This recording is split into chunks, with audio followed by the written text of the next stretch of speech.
super fast without taking up land makes it a great way to store carbon and help address climate change.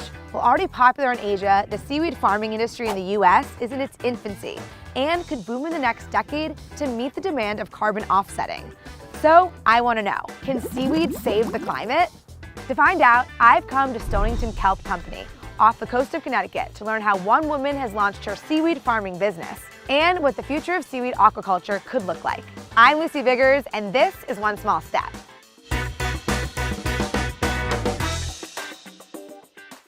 Susie Flores grows food-grade sugar kelp, which is a type of seaweed, and sells it to local restaurants and shops. Kelp is an important habitat and food source for fish and invertebrate. Her process uses a system with ropes and requires zero inputs like fertilizer. As it grows, the kelp absorbs carbon and nitrogen from the water and turns it into a nutrient-dense food. We're heading out to the farm to see how Susie grows and then harvests her kelp. So we've been on the boat for about 30 minutes. We're about to get out to the seaweed farm. It's 10 acres. We've seen a lot of seals on our way out here, and it's brisk. It's brisk out here. So it's such a beautiful day out for us, but not for the seaweed. This is like hundreds of pounds of seaweed that's growing here right now, and this is kind of the beginning of the season. I try to harvest to order because it allows me to use the ocean as my refrigerator. So we just grab it. I had my 7-year-old on the boat yesterday with me, and he was cutting seaweed, and then we just put it in a fish basket or a food grade bucket. It's so bountiful, and I love the sound of it getting cut.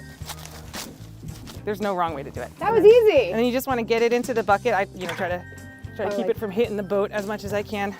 It's very good. It's beautiful. Susie's farm is here, in this body of water off the coast of Connecticut. She produces 8,000 to 16,000 pounds of kelp per year. New England is a great place to farm seaweed because it already grows naturally here. It's also native to the Pacific coast.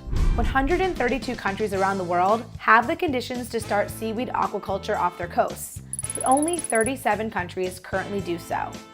This is sugar kelp. This is Saccharina latissima. It's the only seaweed you can grow to eat in this state, and that's because they are being really smart about not introducing any sort of species that could decimate the natural kelp beds or any of the other edible seaweeds or just non-edible seaweeds in the Fisher's Island Sound. So this is a little guy.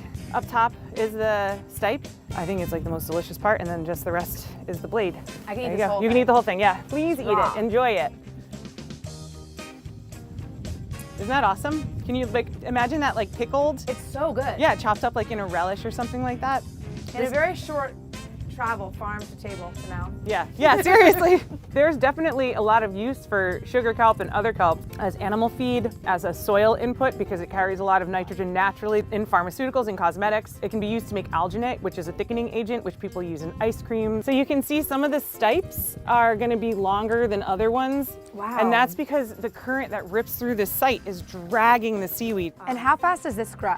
It's a millimeter first week of December, and now it's averaged 100 centimeters long. A millimeter the first week of December. The size of a baby fingernail. It's really tiny. And now we're in April, and this is how many feet long?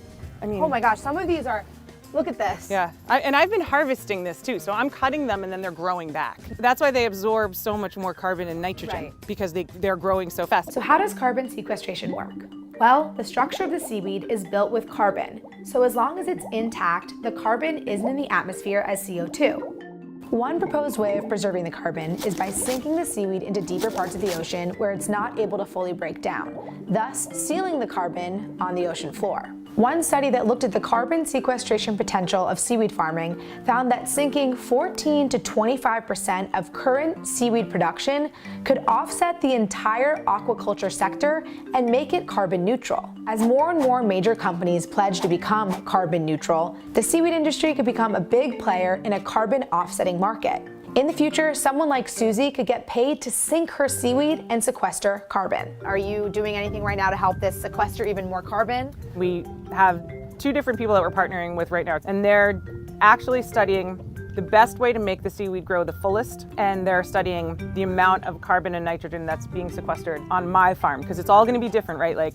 Depending on what your waterway is, you're going to have different levels. So once we figure that out, then I would like to investigate more in ways that we could, I keep the 10 acres even though we've only been farming, this 4-acre kind of plot of the 10 acres, because I think that if there's the potential to use the seaweed in another way, why not? Seaweed farming holds a lot of potential, but the industry in the US is still in its infancy. Remember that map of countries that farm seaweed? The US isn't even counted as a seaweed farming country because the industry is so small and there is no federal policy around seaweed farming. And globally, seaweed farming has room to expand a lot. Currently, seaweed aquaculture accounts for only 0.05% of the area occupied by wild seaweed populations. Researchers estimate that 48 million kilometers squared of the ocean is suitable for seaweed aquaculture. Expanding seaweed farming could also increase food security. By one estimate, creating ocean farms that grow seaweed and shellfish in just 5% of US territorial waters could create protein equivalent to 2.3 trillion hamburgers and sequester carbon of 20 million cars. And how often are you thinking about climate change in your day-to-day work?